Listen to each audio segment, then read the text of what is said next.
Welcome to Keeping Up with Data.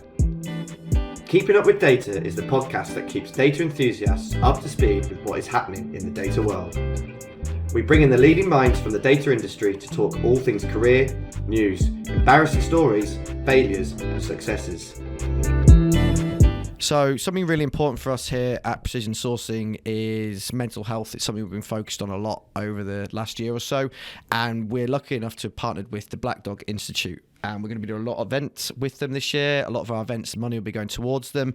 And they're out there aiming to create a mentally healthier world for everyone. So if you wish to support the cause, please donate via the link in the bio on this podcast, and you'll be seeing a lot more information about Black Dog over the next year. So welcome once again to Keeping Up with Data, with myself, Joel Robinstein. And today we're joined by Russell Hunter. Russell, how are you? Very well, Joel. Yourself? Actually really well. I had a nice lunch out with a client today, so a couple of glasses of wine was very nice, very enjoyable. So thanks for joining us. Thank you. Thank you for having me. Yeah, no, not a problem at all. As always on this show, I won't tell people who you are because I'm sure you know much better than me who you are. So please just take 1 or 2 minutes just to introduce yourself to everyone. Yeah, so Russell Hunter, I have been in the data field now for 15 years or so. Spent a number of years at both Optus and Telstra running their advanced analytics teams, and then for the last couple of years spent that building a company called Cuusoo for the Mantle Group, which is a Databricks consultancy. Nice.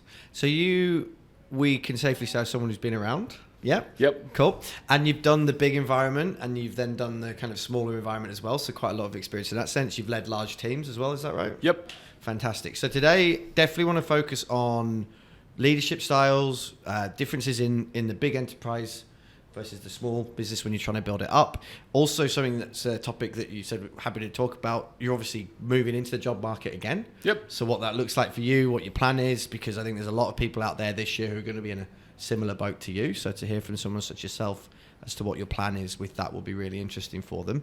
But let's go back in time, if that's all right with you. Sure. Test your memory first. Optus was 11 years or so that you were there? Yep. Brilliant. Do you want to just kind of talk us through your journey, where you started, what that looked like? Yeah, so I started out in the product team there at Optus, which is building all of the products that they take to market, and then progressively moved into more and more analytical roles over my time there. So I spent a few years in the corporate strategy team, doing all the mobile strategy and the competitor analysis for them, and then I moved into the commercial team, was looking after one of the commercial groups for the team, and then moved into the analytics space where I did a variety of roles. I ran the analytics team, I ran the advanced analytics team, I ran the campaign team for a period of time. So lots of marketing focused analytical roles. Very customer focused. Very customer focused, yeah. Okay. So you are an interesting case study because, as opposed to most people who come on the podcast, you didn't necessarily come from a really technical, statsy, maths background. You're saying you came from product. I'm an engineer. An engineer. Okay. Engineer originally. Engineer, and then so how does an engineer move to product? So you were building the products? Yeah. Okay, right. So it wasn't like a product manager. So product management type role. Right. So product development manager role. Okay. So you are that interesting sweet spot between someone who can do the technical, but is also now very customer facing, understands that side of things, client facing, considering your new role as well. So you're in that kind of middle of all of it, right? Exactly. And you said recently, just now before the podcast, that don't put you in front of any code though, because you don't want to break anything. Is that still the case? I just find that my teams are much closer to that. So it's much better if you've got an experienced data engineer deploying the data pipelines. Yeah, that makes sense. So let's stick with Optus because I think it's quite an interesting case study for you. So why did you get into data?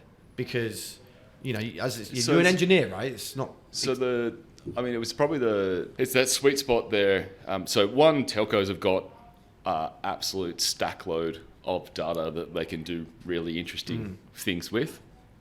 It was when I was transitioning, when I was in corporate strategy at the time, it was where all the big data was the height of the big data stuff. So 2010, 2011, that was the next big thing. So you could see that wave coming. What was also going to happen there in the telcos is, like all of these organizations, what they'd had to that point in time was a Teradata appliance. Yeah, of course. And so they could collect a limited amount of data, and then you start bringing in things like Hadoop, and then now you can start processing all of the data that's coming off a mobile network, which you can imagine is just petabytes of data. Crazy amounts of data. And you can start to do some really interesting things with it. So they used it for things like, you'd remember this, you used to get your mobile phone bill and it'd be $250 and you'd go, and it'd all be driven by your data overage. Yeah. You're like, what did I spend it on? Yeah, where did I go overseas? What happened? Yeah, so they started processing all of the traffic across the network so that if a customer called into the contact center, they could actually say, well, actually, on this day, you had a whole bunch of YouTube. Oh, yeah, that was the day I gave the iPad to the child in the hospital because someone was there. Like, it's flipped conversations really quickly from the negative to the positive. And it's probably the long way to come back to why did I get into data? Yeah. It's because you can do stuff like that with it. It makes it possible to unlock opportunities. Yeah. And do different things to how you've traditionally done them. I really like that first example that you used because it's such a real life example that, most people who get into data think, oh, I'm good at maths, I'm good at stats, kind of makes sense. And then they learn that as they go. But it sounds like coming from a product background, you were so customer centric anyway. You went, wow, look how different our experience can be with these customers if we just know more. My passion's always been around the whole innovation space and what is now possible. Yeah. And that's where data is now. So you're talking about you have the ability to collect lots of data if you want to. We can come back to whether that's actually a good idea or not. You have the ability now with any one of the cloud providers with just stack loads of computing power if you want it. So it gives you the ability to go, I can get the data, I can actually process it, and then go, okay, now I can fundamentally rethink everything about my business if I want to. I think there's a lot of organisations in Australia who are not quite embracing that yet. Yep. They're on that cusp, but it's that's the opportunity. Well, yeah, that's the exciting thing. And obviously without getting into Cuusoo too quickly, that is the opportunity for those types of consultancies now, because there's still so many companies that don't know what they're doing. And that's, not necessarily that knocking them or their fault. Yes, there's the outliers that we see, like the big banks or whatever, who are investing in it. But there's almost the hidden mid-layer of companies in Australia that you don't really see on your day-to-day happenings that are just, they don't know where to start. And I guess that's where people like yourself can come in and really help. Oh, and the interesting thing about it, though, is those organisations, when I was at Cuusoo, was they were doing some of the more interesting stuff. Yeah.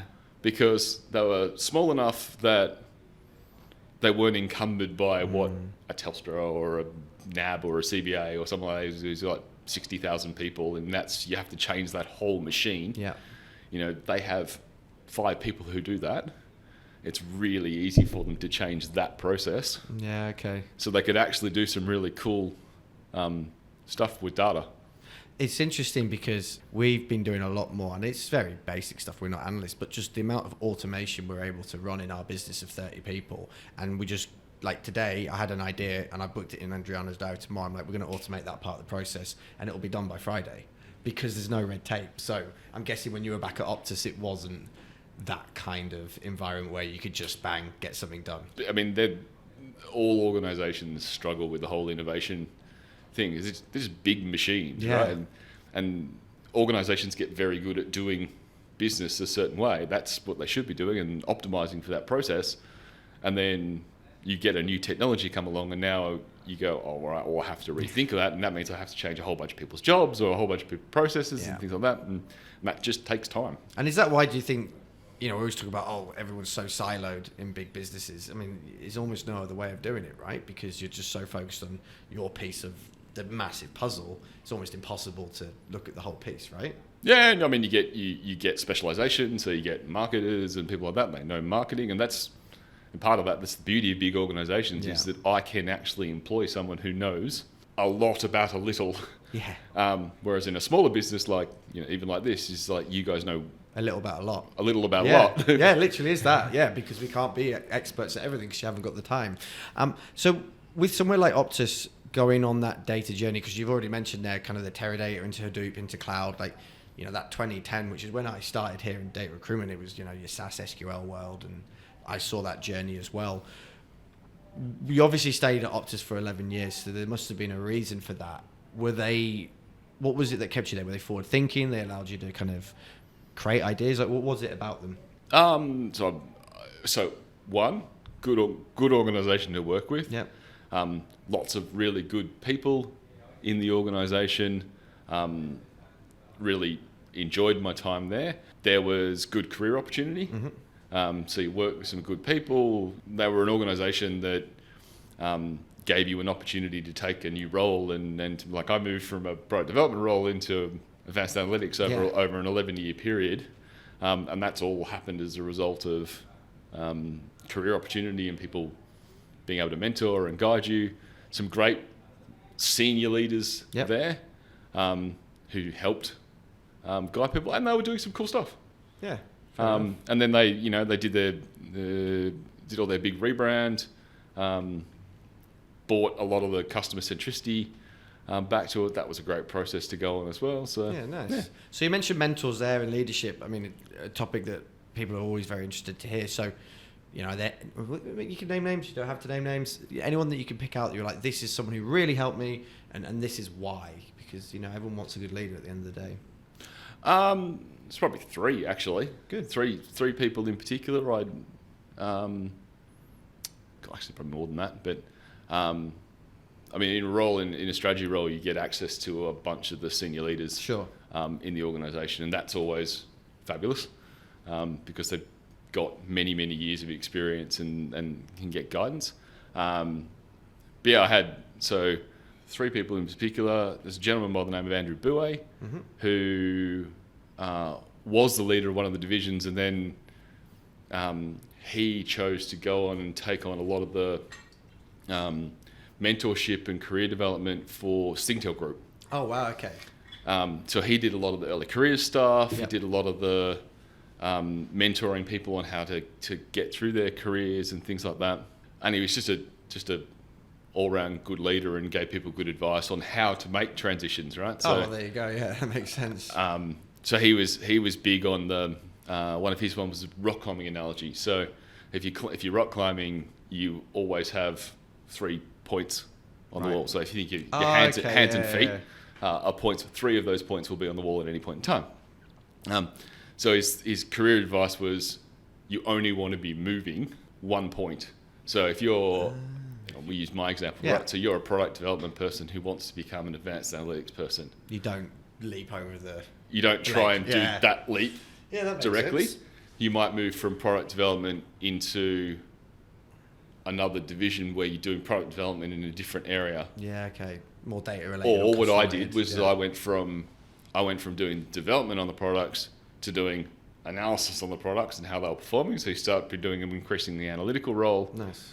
And then progressively did an analytical role in strategy. And then from there I went to commercial and et cetera, et cetera, et cetera. So I'm guessing you dished that advice out quite a bit throughout your career after you heard that as well, when people were like, I want to be over there straight away. You know, I want to be a data scientist, for example, from... Yep. You know, that's been fairly liberally handed out over the years. Yeah. Oh, that's cool. So yeah, I can understand that. And who else was there? So there's a lady by the name of Sue Bailey. Yep. Sue ran the program too. She ran Virgin Mobile for a number of years, and then went and ran the rebuild of all of the CRM system, basically. So how they were processing all the customers. So a couple of year transformation project. Big project. Big project. And she was just really good from how you present. Mm-hmm. And all 3 of these leaders share the same characteristic, which is they're not the table thumping leader. Okay. They're all in the empathy for the individual and how I can help them grow, and they all share that trait. And it was just really good in terms of giving you feedback on things you were doing that you may not be aware of. Yeah, okay. So how you might have been presenting or language you're using in a meeting, the hidden stuff. The real hidden stuff, okay. like just language that stops you seeming confident in what you're saying. So you you paint a picture in the person you're presenting to is like, oh, actually, should I be believing this? And using words like, oh, it might be good if we did this. Correct. Or maybe we should do that. Yep. Yeah, that makes sense. So just highlighting that, and she was really good from that perspective. Yeah. And then the last one was Vicky Brady, who's now ran the consumer division at Optus, and then she's now the CEO of Telstra. Oh wow, okay, yeah. And yeah, she's more leadership role model than anything else. Is probably one of the best to leaders. look up to almost. Yeah. And model your lead. And her advice was, by all means, look for leaders for role models. Sure. And people you want to go for, but also don't lose your own style. Yeah, be yourself. Be yourself. Be authentic as part of that process as well. Yeah, this was interesting because I was talking to a couple of people about this. When I was younger, I didn't really have heroes. Like a lot of teenagers, kids, they got hero worship. I meet my hero, this, that, and the other. And it's always never meet your heroes because they're not who you want them to be. I never really had that thing because I was always like, well, they're really good at football. That's great for them, but that's not who I am. So they're not like a real hero, but I guess maybe different in the career sense because you can look at someone's career. One of the topics we were just talking about there, because in another meeting before this one of our new leaders here, Chris, was just presenting on his leadership philosophy. That's something we've been trying to do as leaders, just to kind of verbalize it so we know what it is. And the topic of, do you need to be liked as a leader, came up. And I really wanted to just ask a few people about that over the next few weeks. So as a basic statement, do you think that you need to be liked as a leader in order to be effective? I think you have to have a good relationship with. I think it's pretty hard. I think it's pretty hard to work with someone or have someone in your team who at least doesn't respect. Yeah. They might not necessarily gel with you 100%. They may not be someone that wants to go and have a beer with you. But I think it's pretty hard to work with someone who's toxic. Yeah. And isn't trying to be involved. I don't think that's necessarily go so far as liked. Correct. But my leadership style has always been try and find what's important to that individual. Mm-hmm. And I find the only real way to do that is to develop a genuine relationship with someone. Exactly.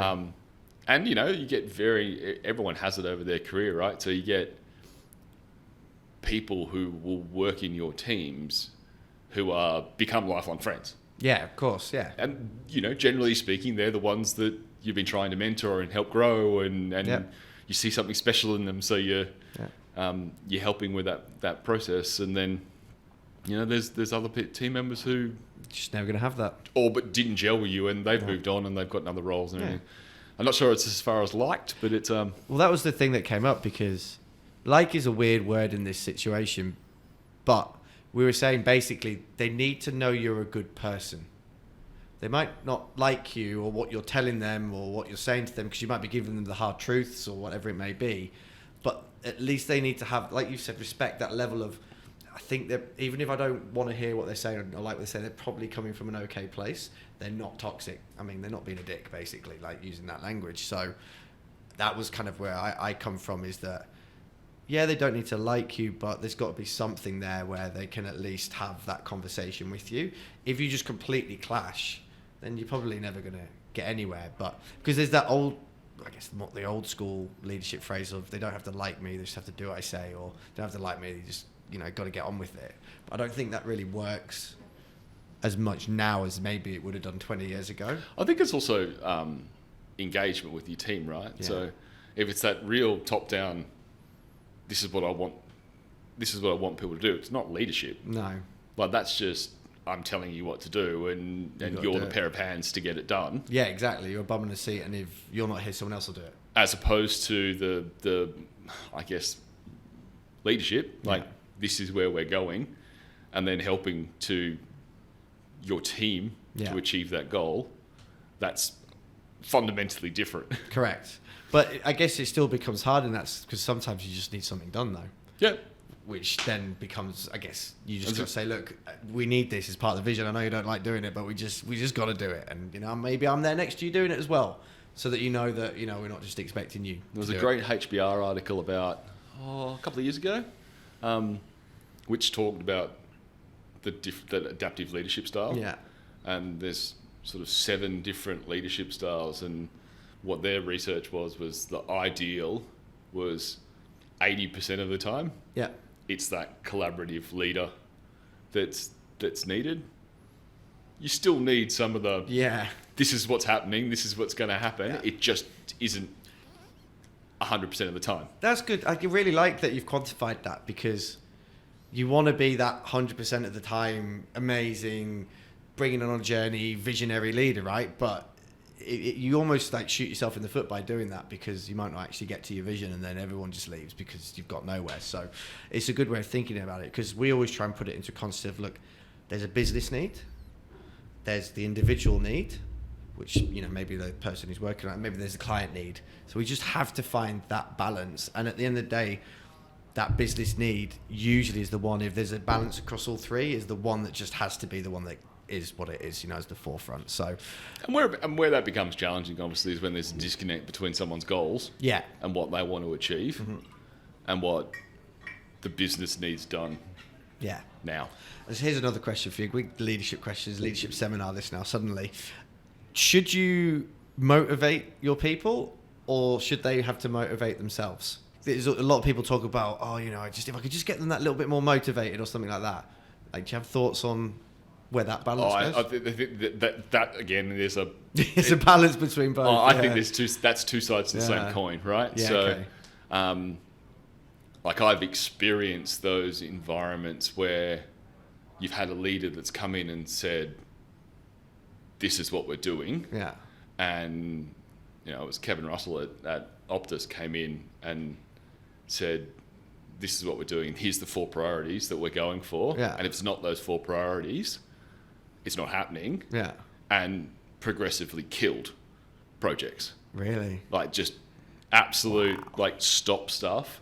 Yeah. And it was a real leadership moment of, not only am I saying I'm doing this, I'm making a very clear point of stopping stuff. Yeah. And then there was moments of when Apple first launched the iPhone. Yeah. You know, 2 months out from the launch of the iPhone, Steve Jobs, Johnny Ive realised the design of the phone was wrong. It was going to create the wrong experience, so they redesigned it. Not many organisations. Many organisations go, that's what we're doing, and that was in Walter Isaacson's book, I think. And it's when you see stuff like that, that's when you go, I know I'm working for a company that's actually going to do stuff. And Optus was doing, through that whole transformation process, they were doing a whole bunch of that stuff. It was like, no, it's this, not that. This, not that. Strong leadership. Strong leadership. Yeah. But it also creates, and then it created that positive energy, right? And so there was a real, there was a campaign at the time. They called it Brand Camp. So took all the leaders out at the time. So 350 the senior leaders in the organisation. They all spent a day going through that, and then we progressively rolled that out through the organisation, so everyone was on the same page. Like, real big internal campaign to get everyone aligned on it, and just the energy it created made people want to go and do stuff. Like, they went through 20,000 pieces of marketing collateral. Wow. To go, no, that dies, that dies, that dies, that dies, that needs to be redone. Wow. Like, that transformation, like, huge amounts of work. Yeah, but worth it. Worth it, and I think it was. People knew they were working on something that was big. Mm-hmm. It was something that was going to go on a resume. Yeah. So all of that, you know, inherent motivation comes through. And then you had leaders setting example and creating good environments, and so it was like 2 sides of the same coin. I really, really like the way you said that, because, you know, again, we're a small business here, but from what we hear from candidates we speak to, those who have the open book to what's going on are invested, they want to stay. And that's then maybe they start motivating themselves more because they feel part of the process. If they're in the just do that because that's your job and they don't really know why or what they're doing it for, then that's where you run into a problem. So it sounds like Optus really nailed that, where they just got everyone in and went, you know what, it's going to hurt a little bit, but hey, we're going here and this is why we're doing it, and we're on the journey together. And that's strong leadership, as we've said. Going back to your career journey, what was it like going from somewhere, not just me asking this because I've been here 13 years, but going somewhere you're super comfortable, right? Yep. Optus, super comfortable. And yes, I know you moved to another telco, but you went into a big role at that other telco, right? And you, like, what was that like going in there as a leader who doesn't have the same skin in the game, doesn't have necessarily that instant respect from the team? What was that transition like for you? Yeah, challenging. I mean, I went in there, I spent, first thing, most of my team was in Melbourne. I was Sydney based. Right, that's a brilliant conversation for the last few years as well. So, Yep. Yeah. So 2/3 of the team was in Melbourne. We could travel at the time. This wasn't COVID. Sure. This was before COVID. So You were up and down a bit? up and down a bit. In Telstra people, as a rule, up and down a bit. There's a fair bit of traffic between the Sydney and Melbourne office. That's two headquarters. Yep. But get down there, meet the team, meet every single individual within the team. Yeah. Go spend some time with them, get to know them, get to know where they're at, what's their career journey, all of that stuff, which I just thought was it's just the right thing to do. Yeah. Like, get to know your team. And then the second part of it is like, you come in with a fresh set of eyes. I mean, that's why you bring people in from outside. Yep. You come in with a fresh set of eyes. I came from a competitor, so I knew what the competitor was doing with data as well. So you can go, okay, here's where the gaps are. This is where you guys are ahead. It must be pretty interesting to literally have them both there next to each other going, so this is what you guys have been doing all this time. Yeah, the funny part about it is when you think someone is doing something that they're not. And you're like, we better do that before they do it, and they're doing it better than us. But nope. Yep. We're all in the same boat. Or they are genuinely doing something better. Yeah. And you go, that's what you guys have been doing for the last 3 years. That's what's been happening. Pretty cool. So you come into that, and then it's how you get your leadership team on board with what it is that you are setting as a strategy. Yeah. Because ultimately the leader's responsibility is to set direction and strategy, and then help the team to make it happen, and going through that process of how do you build that collaboration and desire, and then how do you build trust. Yeah, well, that's the other thing. So how did you find that with 2/3 of the team being in Melbourne? I know you go down, you visit, but was there a longer transition for you? Did it cause any issues? Well, we had one leader leave. Was that because they wanted your job and they didn't get it? No. Or, okay, right, because that's another thing that happens sometimes, Yep. right? Yeah. No, it's just they were transitioning into wanting a different career. Like, they ultimately wanted to do farming. And that's quite different. Yeah, I mean they had their hobby farm. They were growing their hobby farm, and well, yeah. I mean, there's no way you can keep that person then. No. Okay, yeah, fair enough. So yeah, they eventually transitioned out. But most of the team, for the couple of years that it ran, like, we had really low turnover in that that team. Nice. But then you decided, I'm going to do something completely different. Still in data, but very different environment at Cuusoo, sorry. I always get that one wrong because the second O. Spent 2 years correcting people for that one. Yeah, I bet you did, yeah. And I also want to say Cuusoo because it's 2 years. But anyway, I didn't name it, it's fine. Means imagination, by the way. Does it? Yep. In which language? So it's a misspelling of a Japanese word, the Japanese word so it is spelt wrong. It is spelt, it's absolutely spelt wrong. I think it's K in Japanese. Okay. And it was the Japanese word for imagination. It was also Lego's beta process. Oh, okay. So it used to, if you wanted to build a new Lego set, it went through the Lego Cuusoo process for a number of years. Hence Databricks. So was it set up by a Japanese person? Nope. Is it any Japanese links?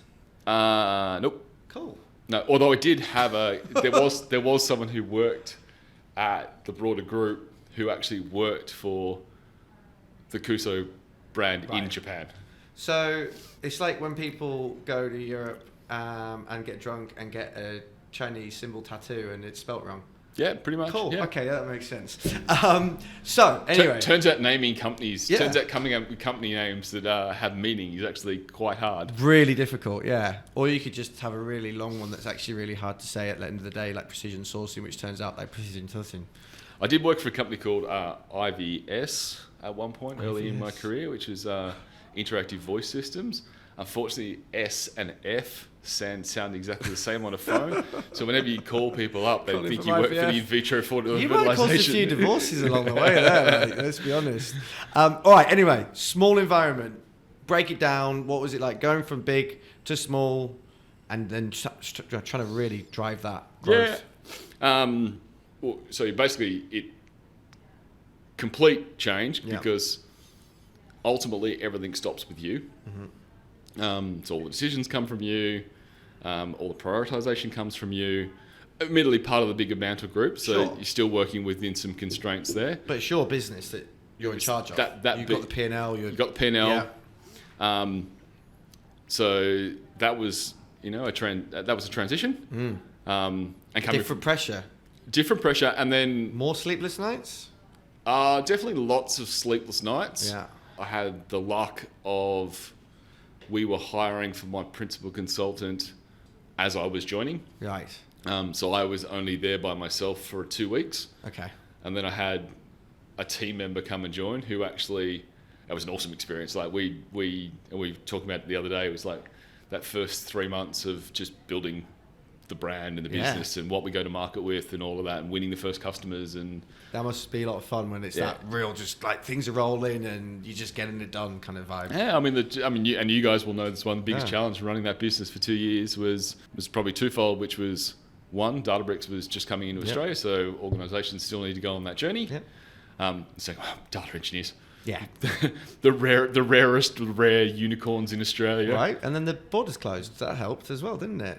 Yep. And COVID happened for you. Don't do that. Don't start. And We're not doing the COVID chat this podcast. Don't start and build a brand in Yeah. COVID. That's my tip. In lockdown, so Sydney and Melbourne. So the flip side of the conversation there, I had team members in Perth, Brizzy, Sydney, Melbourne. I could see the Sydney ones. Yeah. For a coffee, a socially distanced coffee. Not ideal. Not ideal. But at least their engineers can get on with their job. Yep. Can do good work. Yeah, and then the group itself did some really cool stuff. You are familiar with this, but they have this concept of the hubs. Yeah. So, and using the offices as a tool, as opposed to necessarily a place to go to do work. So they have a hub on Magnetic Island. They have a hub in Queenstown. So things like that were like COVID and the lockdowns actually went down the path for the organisation of them embracing the remote work and that shift in process, and they're an organisation that's just never going to go back. Exactly. Well, I mean, they're winning all the best place to work for women, best places to work. Love some of I was down in Melbourne actually with the Mantle Group just before Christmas. Love the ideas around make good choices. Yep. You don't have an expense policy, you just make a good choice. Do you need to fly to Brisbane to see that client? Is it worth it? Yes, make that good choice. If you consistently make bad choices, you just get pulled in a room and say, hey, are you maybe have a look at this, right?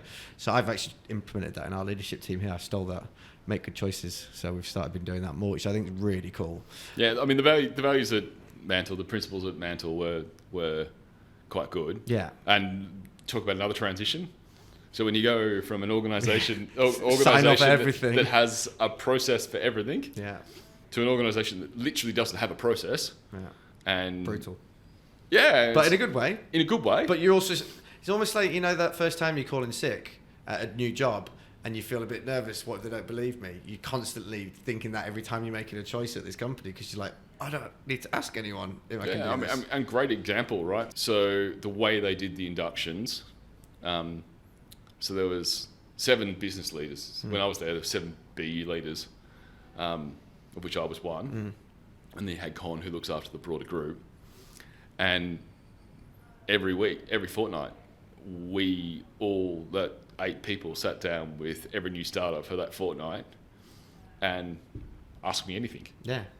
You've had 2 weeks to go through the principles and things like that, and you regularly get questions. We regularly got some of the same questions, like how do the brands all work together? Yeah. But then every now and then you get an absolute corker, and be like, oh, actually, right, we should probably think about that. That's a really good question, and then just like Colin and Michael and Caroline and all the founders of the organisation, they live and breathe those principles, and they role model those behaviours. If you're going to have a principle-based organisation, you have to have your leaders have to actually live by them and role model them.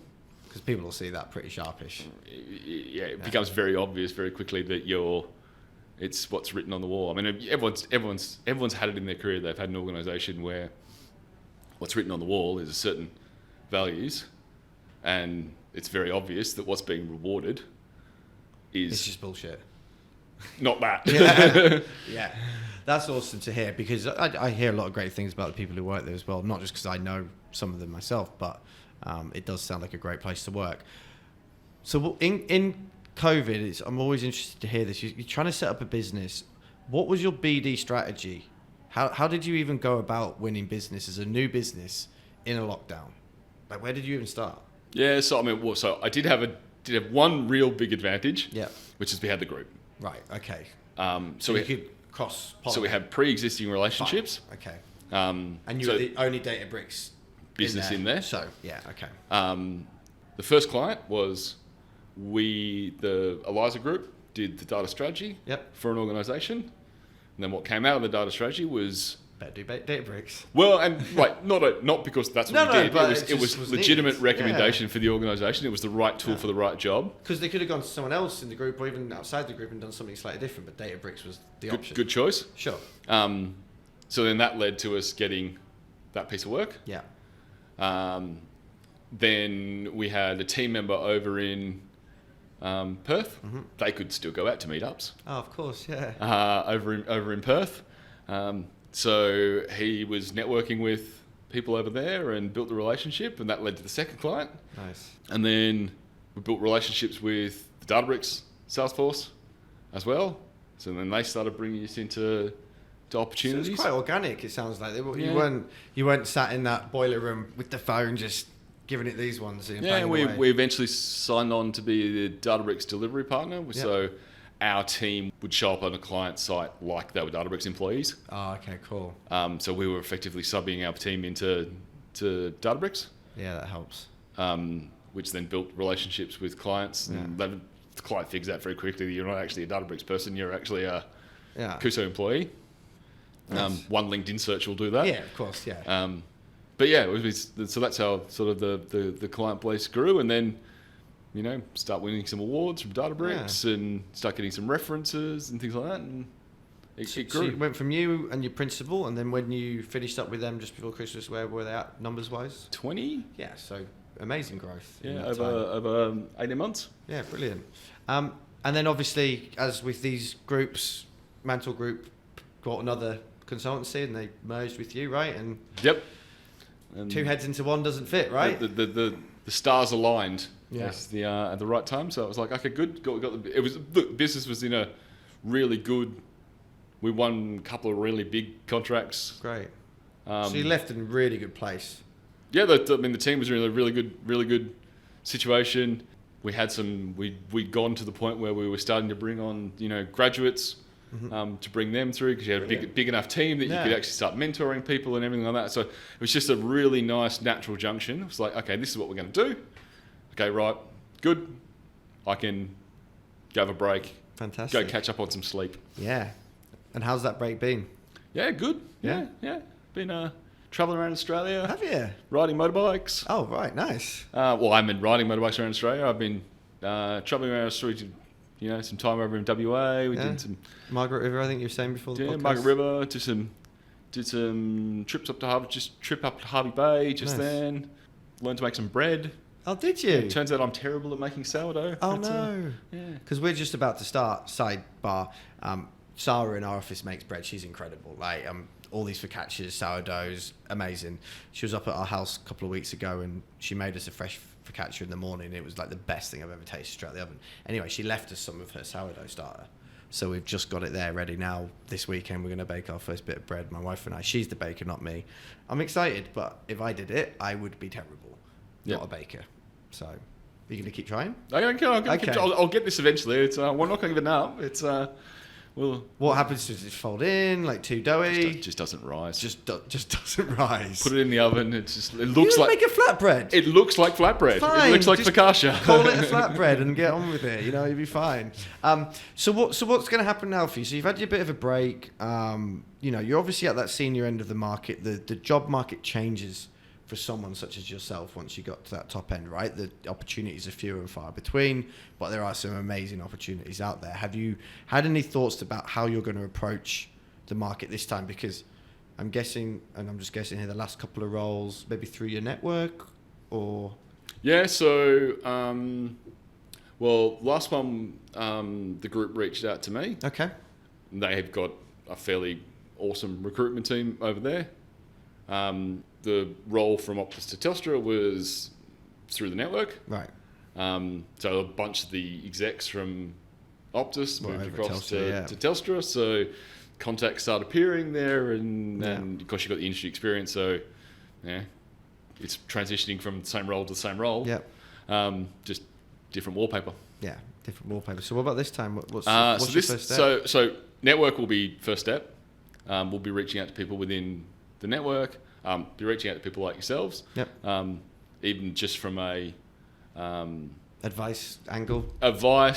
Who are you guys working with in terms of who's hiring and looking for roles and things like that. But yeah, I mean, and then the second part of it is also making sure it's the right type of role where I can actually leverage my skills and experience to add the most value.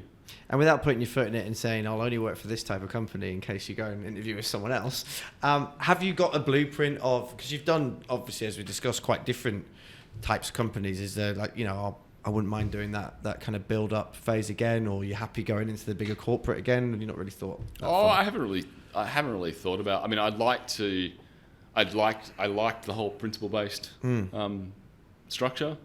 The whole very autonomous and not a lot of rules and processes and things like that's typically not a big corporate. Yep. That said, I'm not averse to big corporations. I would like to work in an organisation where they're doing interesting things with data. My stuff's always about how do we get change and momentum. So and helping with that process. I've got a bit of a blueprint now for how you get value from data in an organisation, and rarely is the answer technology. Technology is part of it. Don't get me wrong, but there's a whole bunch of strategy and culture and capability in the organisation, people and all of that part. Well, it's an exciting time for you. Yeah. There's so many options, especially now you've given yourself that balance in your career as well. That CV looks very different, gives you, I guess, more options in that sense as well, which is good. We were talking about this before the podcast as well. It's interesting with an agency like ours.